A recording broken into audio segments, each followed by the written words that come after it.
بسم الله الرحمن الرحيم لا حول ولا قوة إلا بالله العلي العظيم الحمد لله رب العالمين وصلى الله على سيدنا ونبينا أبي القاسم المصطفى محمد وآله الطيبين الطاهرين لا سيما بقية الله في الأراضين أجل الله تعالى فرجه الشريف.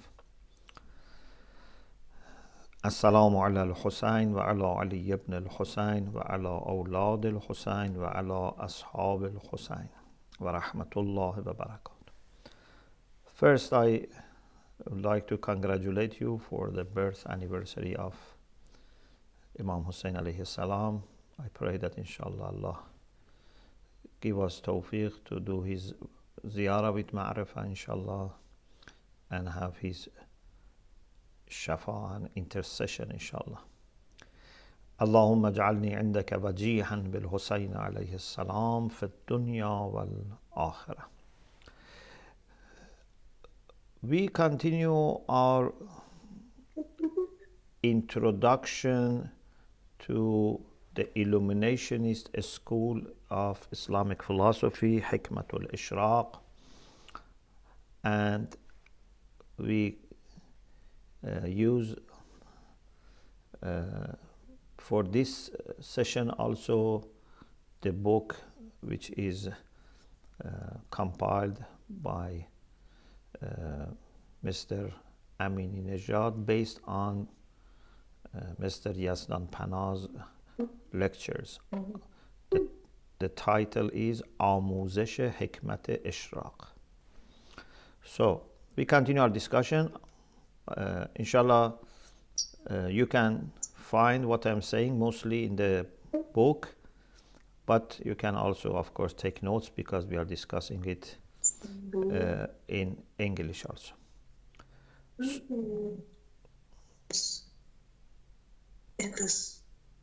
Sorry.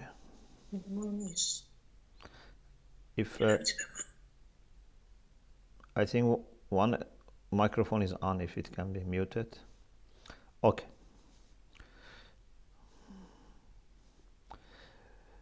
In the last session, we talked about some of the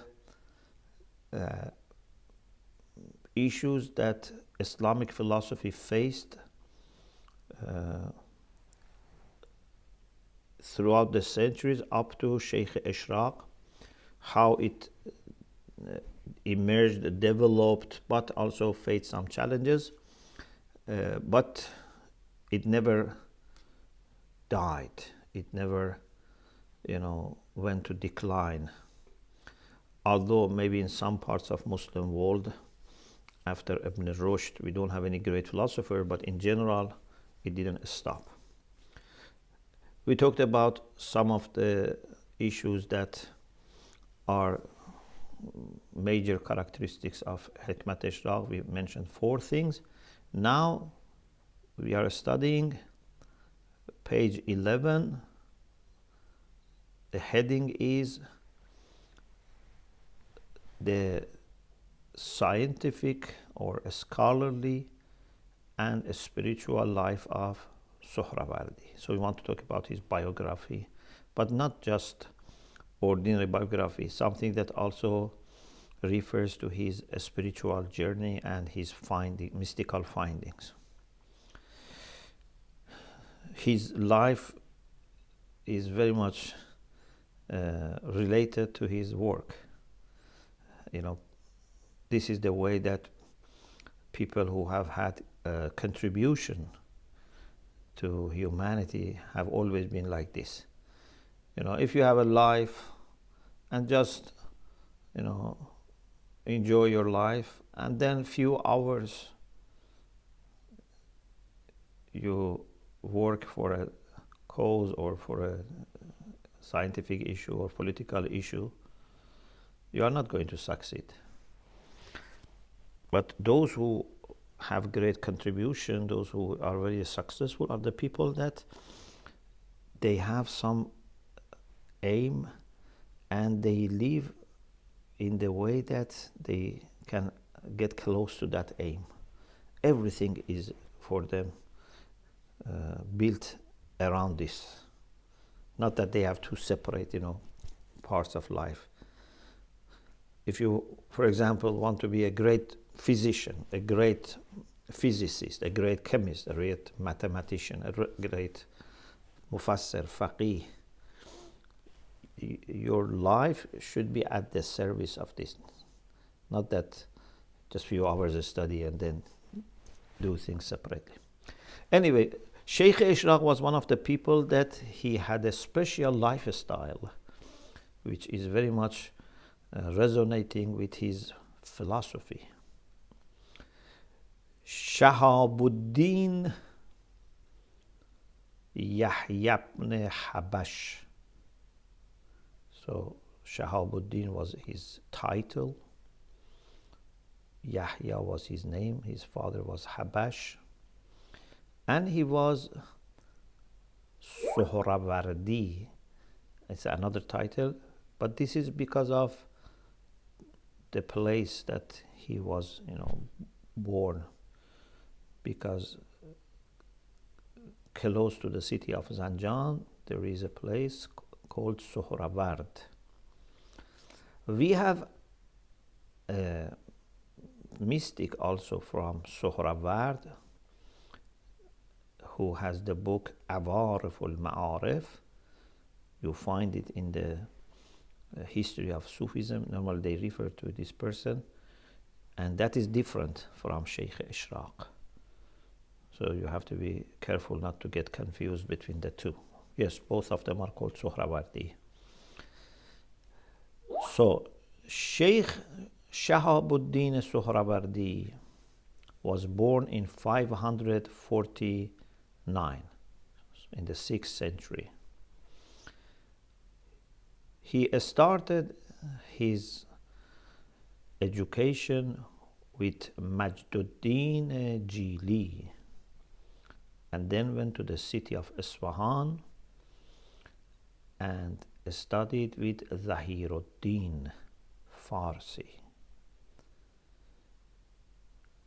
He was very hardworking, very clever, very intelligent, and before he reached the age of 20, his formal education finished. Of course, maybe he didn't, want to study everything available, but what he wanted to study, he felt that he has learned. By that time, he already was a person that was well versed, well informed about peripatetic philosophy, and was defending the principles and positions of peripatetic philosophy. In Hikmatul Ishraq, he says that وَصَاحِبُ هَذِهِ الْأَسْطُرِ means this person who's writing these lines كَانَ شَدِيدَ الذَّبْ عَنْ طَرِيقَةِ الْمَشَّائِينَ was defending the way and the style of Masha'in very much, was very supportive of Masha'i philosophy, peripatetic philosophy.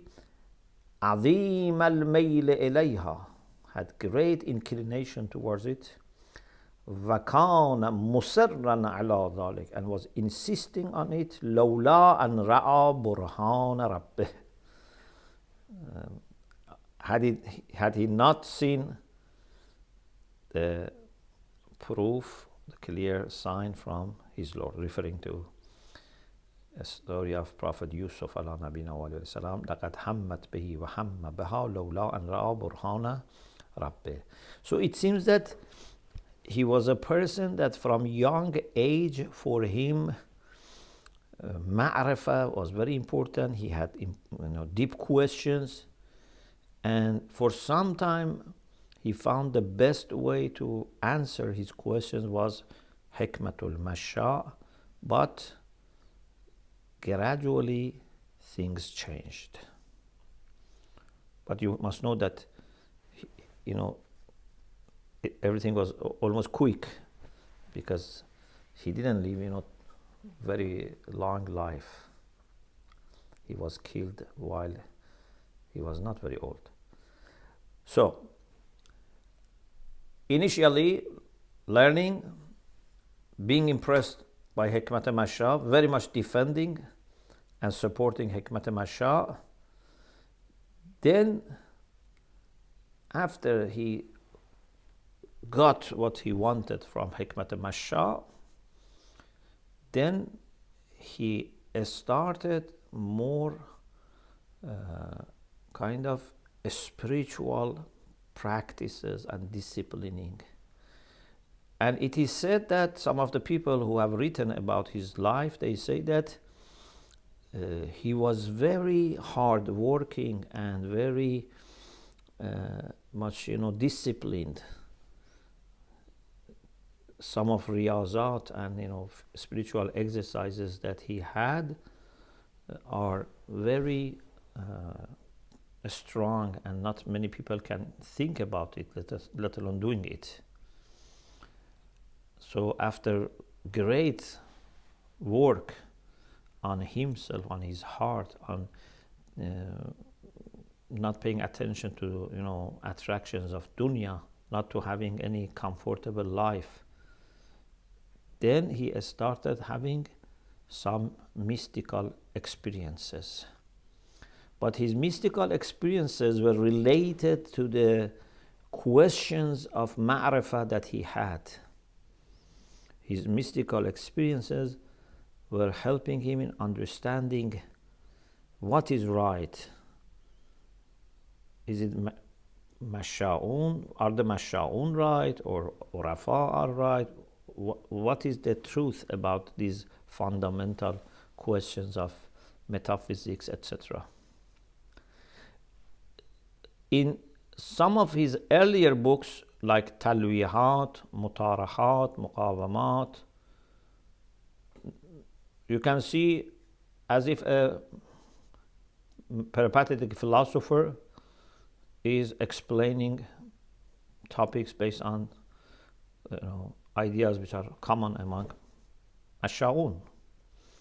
Yes, sometimes he has also some objections, but still you cannot see in these books, Talwihat, Mutarahat, etc., a new philosophy. You can see someone who is Mashai but has some ideas which are different. But by the passage of time, especially by increase of his mystical findings, he reached a point that he felt now he has a system, not just bits and pieces, not just scattered ideas. It's a new system. And now he can try to first develop the details of this system and then share it with other seekers of ma'rifah. A turning point, a key point for him happened in a day that he remembers that day as a strange or astonishing day.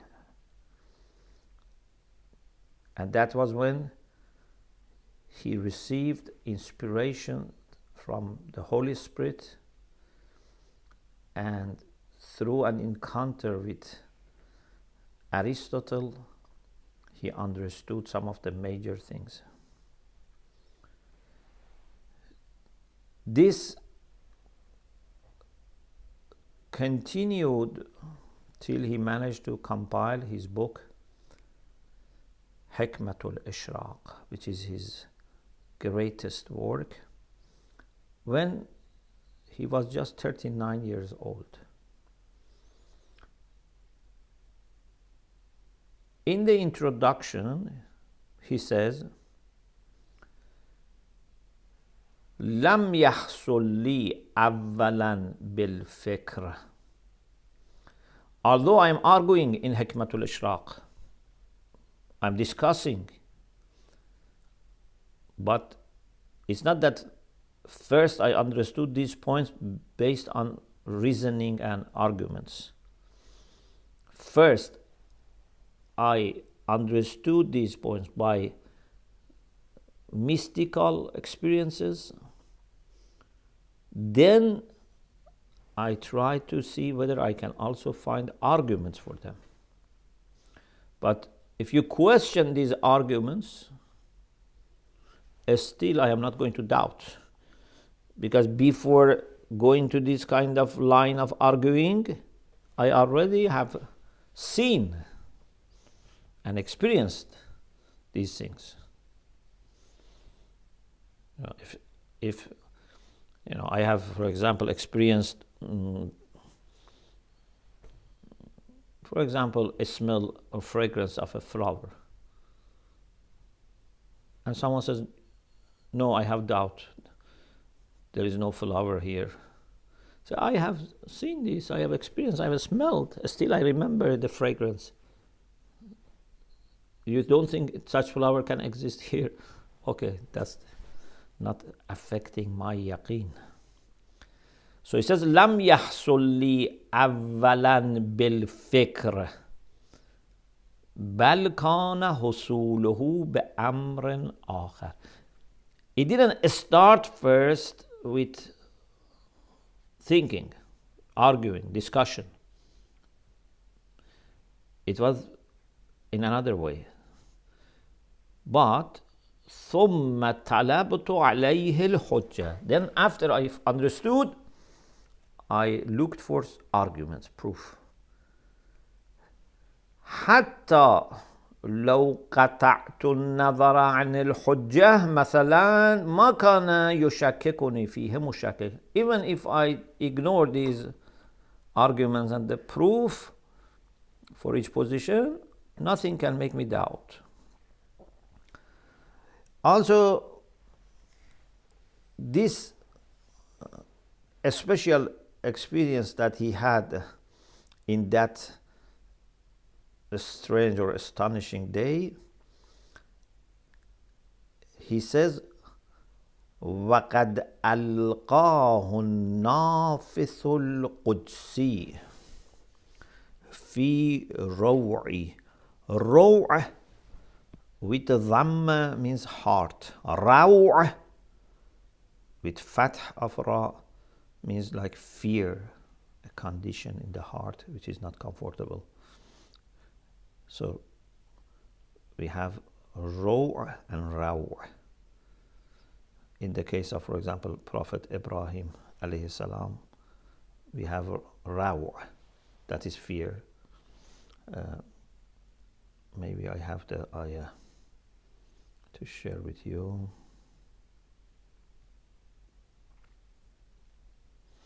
Surah Hud, verse 74.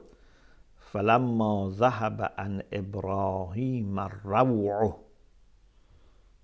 وَجَاءَتْهُ الْبُشْرَى يُجَادِلُنَا فِي قَوْمِ لُوطٍ. When fear went away after seeing those angels and giving the news of having a child, etc.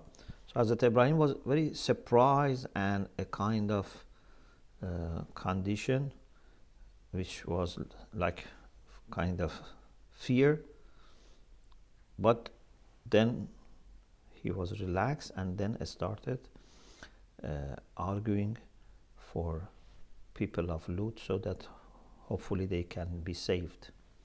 So raw is something like surprise or fear. Some people say fear, some people say stress, some people say surprise. But raw means heart. For example, they say إِنَّ الرُّوحَ الْأَمِينَ نَفَثَ فِي رَوْعِي.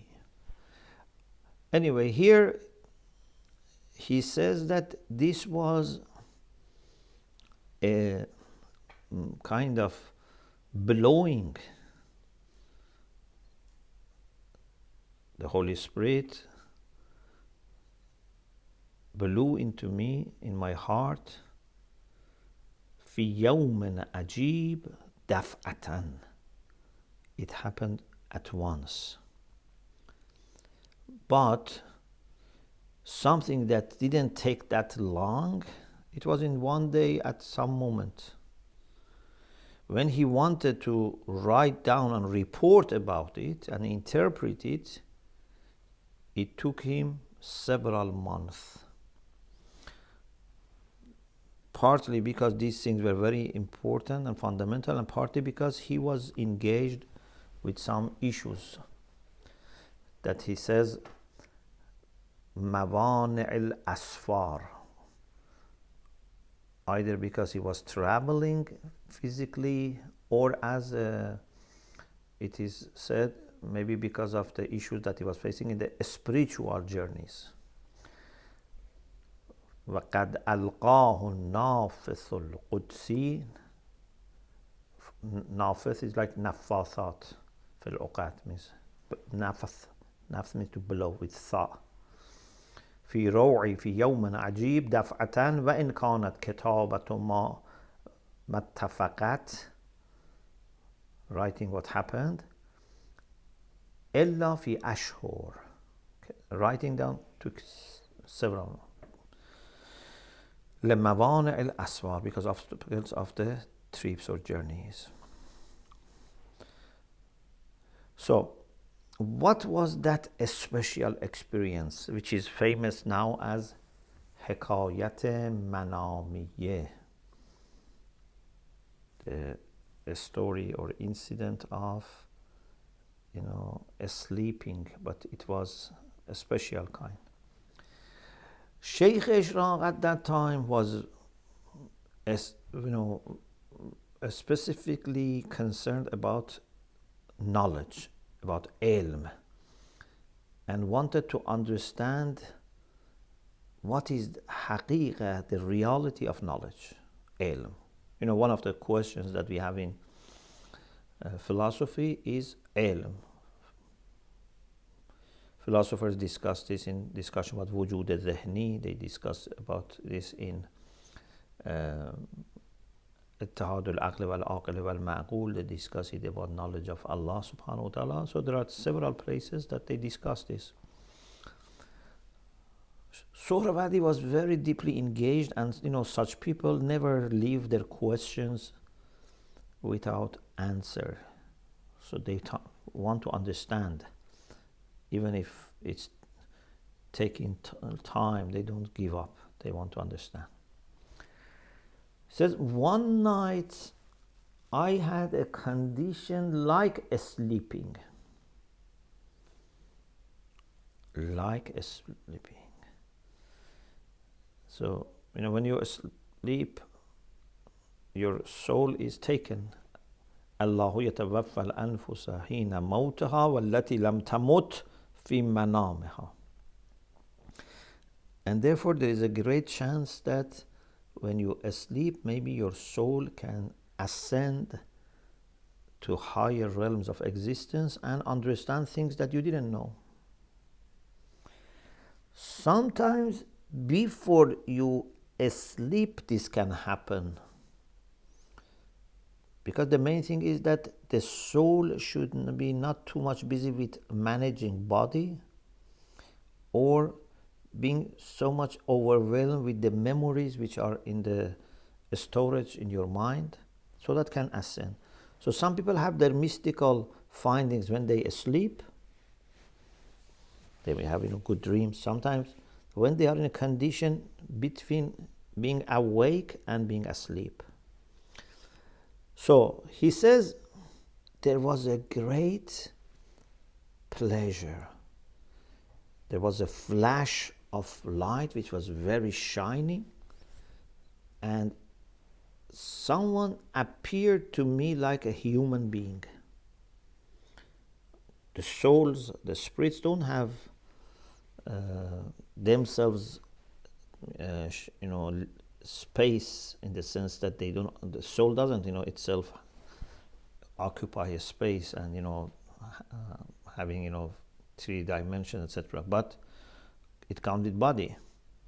So this appeared in the form of a human being, and it was no one other than Aristotle, but in a huge, magnificent kind of presence. He welcomed me and was so friendly that my worries went away, because this was something like a shock, a surprise. But the way he treated me helped me to overcome my stress and worries, and I felt comfortable to talk to him. I complained about not understanding the reality of knowledge. So he says, Aristotle told me, refer to your own soul, to your own nafs. Basically asked me to do exploration of my own self-knowledge, so that you can understand. Because ilm is something that we experience, so we have it in our laboratory to assess. It's not about outside. In other words, you have knowledge of the topic of ma'rifah through presence of it. So it's knowledge by presence. So it's very good. You don't make mistake if you use this knowledge. Then he says, we had a detailed discussion, and Aristotle gave me explanations of knowledge by presence, of the knower, about his own essence, etc. And finally, we reached a definition of reality of knowledge. Sheikh Ishraq uses and refers to these, sentences and this conversation in many places. Then, towards the end of this encounter with Aristotle, he says Aristotle very much praised his teacher, Plato, because Aristotle was a student of Plato, Plato was a student of Socrates. So Aristotle praises, although it's famous that Aristotle had disagreements with his teacher in many issues, but he was very respectful and appreciative of his teacher. And Sohrawardi asked a question: is any Muslim philosopher at the level of Plato? Has anyone been able to rise to the level of your teacher, Plato? He says, Aristotle said, no. Even no one has reached 1 in 1,000 of what Plato had reached. Sheikh Ishraq was surprised, asked questions about some of the great Muslim philosophers that he had in mind. He kept mentioning them one after the other, but Aristotle said no. Then Sheikh Ishraq started mentioning some of the mystics, some of the spiritual masters, like Abu Yazid Bastami or Sahl Tustari. And he says, when I mentioned their names, then I saw that Aristotle became happy and said, these are true philosophers.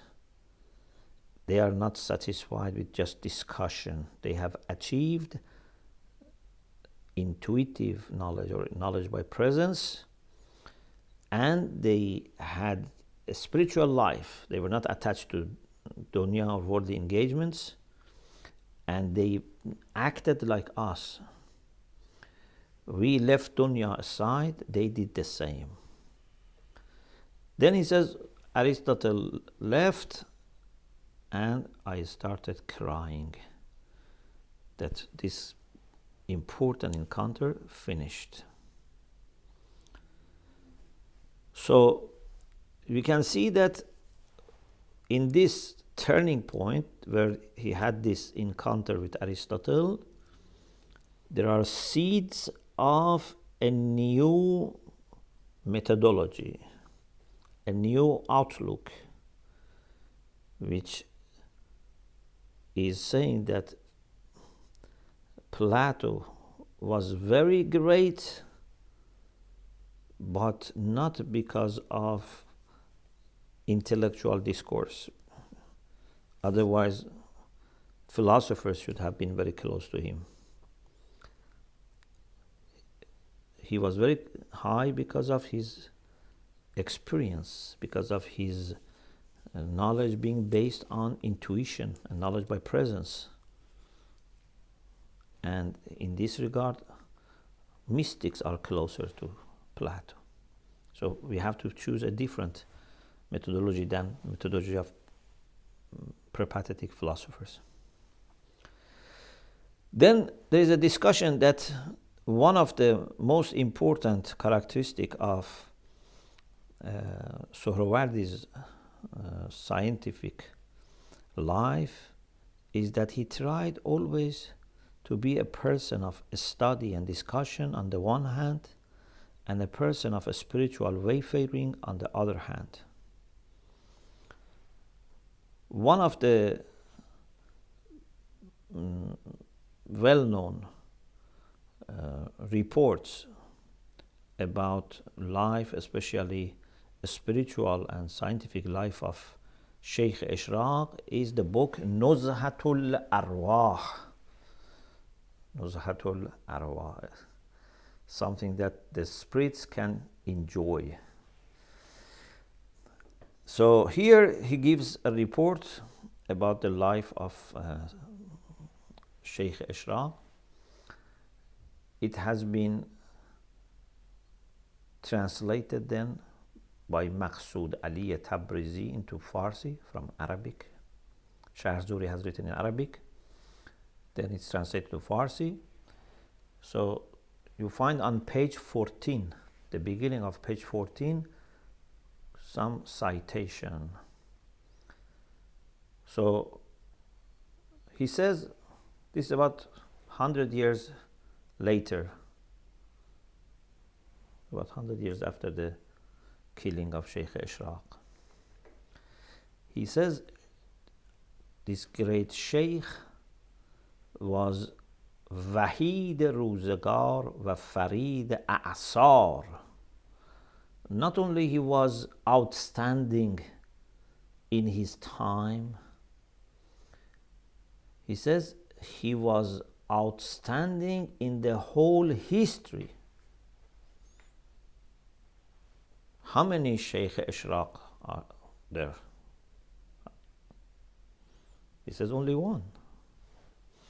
Of course, maybe if you had seen some people who came later, he would have changed his opinion, but at least up to his time, he thinks that he is at the top. He combined between hikmat zawqi, or in Arabic, al-hikmat al-zawqiyya, and hikmat bahthi, al-hikmat al-bahthiyya. The first one is a kind of philosophy which is based on reaching, seeing, tasting, finding. You can call, any of these, things. But the other one is bahthi, through discussion, argument, propositions, etc. You form, deductions, for example.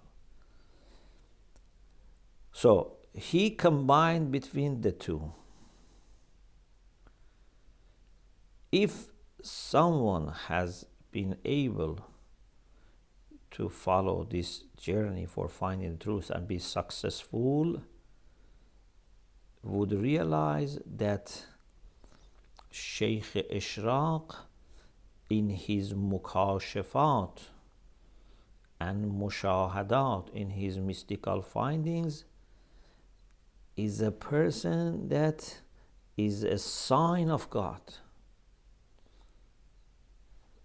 Quran, for example, says Prophet Isa and Lady Maryam, they are ayah, they're a sign.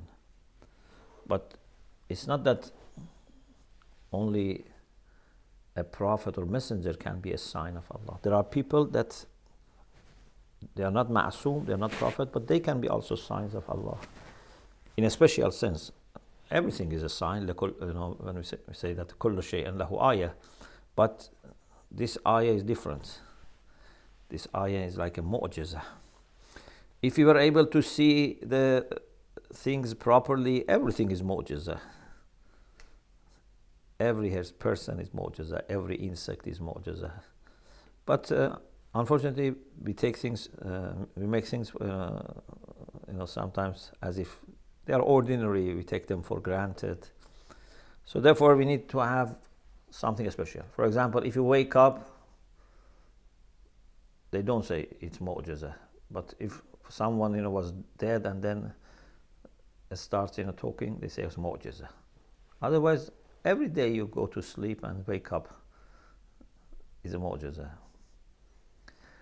So, Shaykh Ishraq is one of those special ayat, signs of Allah subhanahu wa ta'ala, and is an ocean that no one has reached the bottom of it.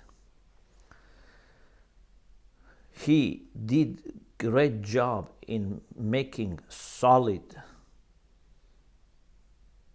arguments,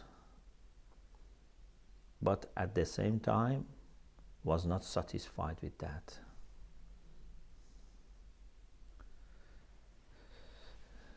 Then he says, if you are only following the path of studying and discussing and arguing, you cannot understand the depths of his words, the secrets which are there. You need to be engaged in a spiritual journey as well. Otherwise, you cannot understand the depth.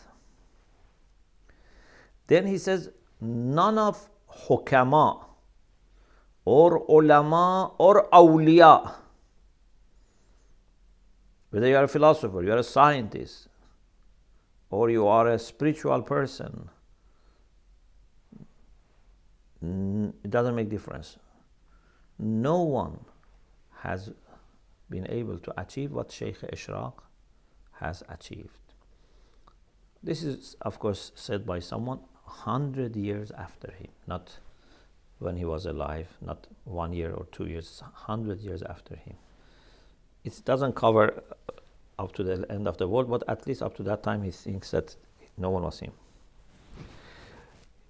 People like Bayazid, Hallaj, although they were good in the mystical side, but they didn't pay that much attention to hikmat bahthi.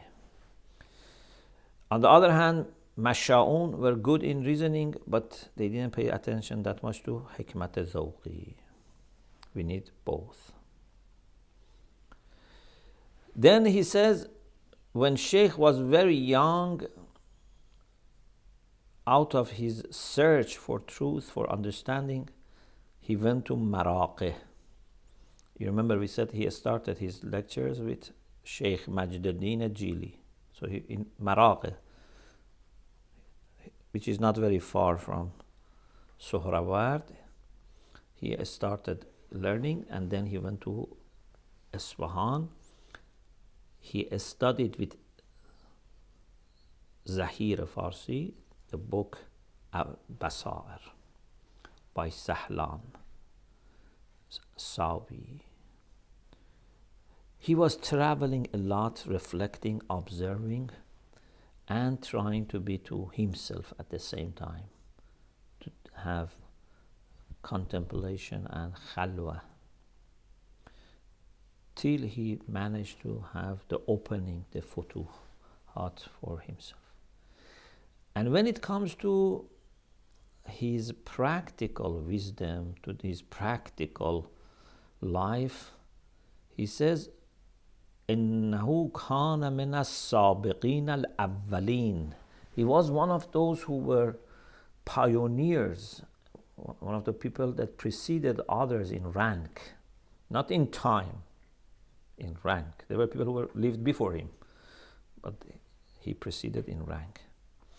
He had very simple life, and he was living like qalandar, like darwish, simple clothes, simple life, but doing lots of riyazat.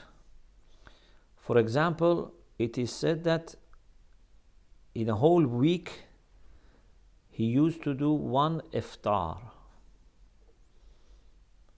Maybe the rest of the week he had just water and maybe just something for futur, breakfast, or for sahari before fajr.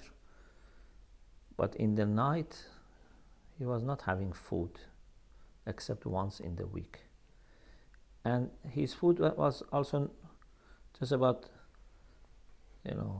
50 dirham. He says he was not very much mixing with people, especially if someone was talking about position, power, money. He was not listening in the way that it's a matter of being interested. If he was hearing but he was not listening, was not paying attention, he was doing lots of ibadah. He was trying to keep hungry, to be awake, and being busy with himself. He also liked listening to some of the songs or music which were spiritual. So, why he was traveling a lot? Because such people who are very deeply involved in spirituality, maybe they don't like to travel, because when you travel you cannot keep your routine. When you travel you meet many people, somehow you have to come out of your shell. The reason he was traveling was to witness, to observe, and especially to see if there are other people in other cities, other places, that have been able to experience similar to him. Is there any partner? Is there anyone that has similar experience, or maybe better, that I can benefit?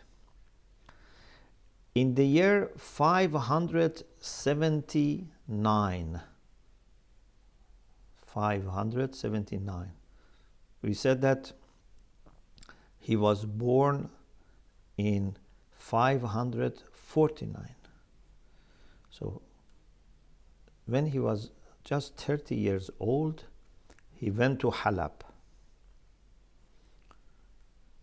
which is now part of Syria. That time was Shamat, and that was a hub for learning. So he went there, and unfortunately some problems emerged.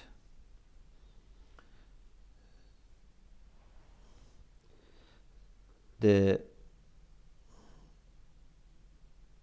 people who were not maybe happy with this kind of mystical approach, some of his new ideas, especially people who were not also happy that he is a Shia, with his mazhab, etc., they complained to the governor.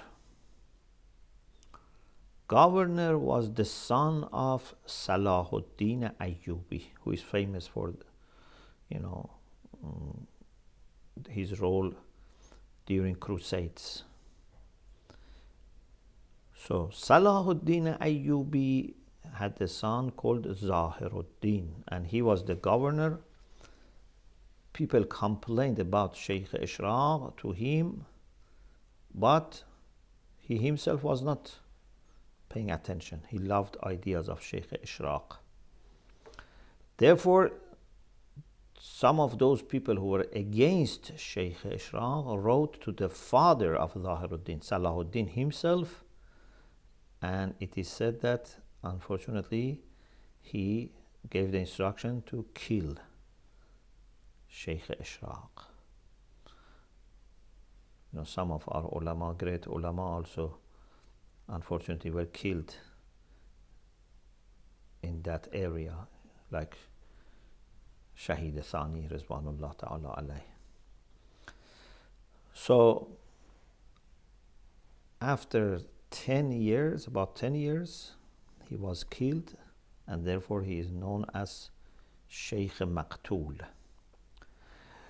Then we have a discussion about some of the substantial changes and developments in his philosophical method.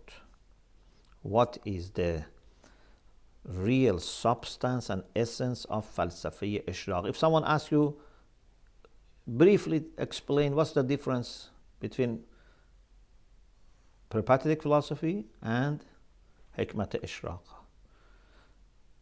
What's the difference? Of course, now that we have also transcendent philosophy, we need to explain what's the difference between the three. But at the time of Sheikh Ishraq, it was a matter of just two.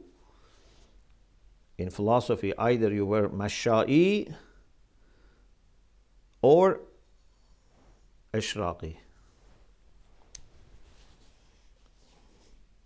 So, what is new? What is the main difference? Alhamdulillah Rabbil Alamin.